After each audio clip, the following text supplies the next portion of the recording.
Salut à tous et bienvenue sur la chaîne. Avant de commencer, n'oubliez pas de vous abonner et d'activer la cloche pour ne rien rater de nos prochaines vidéos. Aujourd'hui, on va parler d'un dossier brûlant dans le monde du football, le conflit financier qui oppose Kylian Mbappé au Paris Saint-Germain. Alors restez bien jusqu'à la fin pour connaître tous les détails de cette affaire. Le conflit entre Kylian Mbappé, désormais ancien attaquant du Paris Saint-Germain, et son ex-club n'en finit plus de faire parler. Tout a commencé lorsque des décisions récentes de la Ligue de football professionnel, LFP, ont été rendues en faveur de l'international français, poussant le PSG à réagir une nouvelle fois.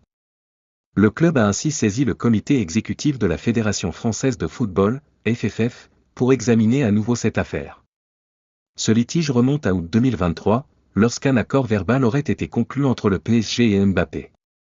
Durant cette période, le joueur avait été écarté du groupe pendant la préparation estivale, mais l'accord prévoyait son retour dans l'effectif sous certaines conditions financières. En effet, il semblerait que Mbappé ait accepté de renoncer à une partie de ses revenus pour pouvoir réintégrer l'équipe.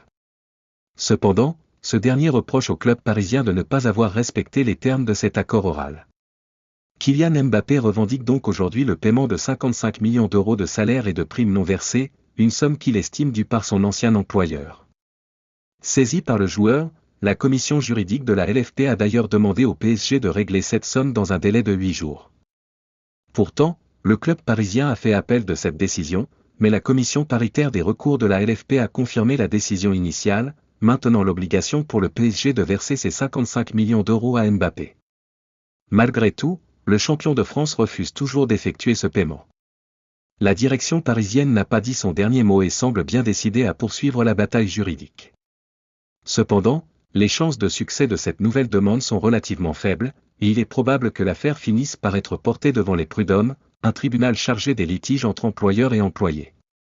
Le conflit entre Mbappé et le PSG pourrait donc encore durer un certain temps, et chaque camp semble prêt à défendre fermement ses positions. Merci d'avoir suivi cette vidéo. Si cette affaire vous intéresse et que vous voulez rester informé des prochains rebondissements, pensez à vous abonner et à liker la vidéo. Laissez-nous aussi votre avis en commentaire. Selon vous, qui finira par l'emporter dans ce conflit? À très bientôt pour de nouvelles actus football.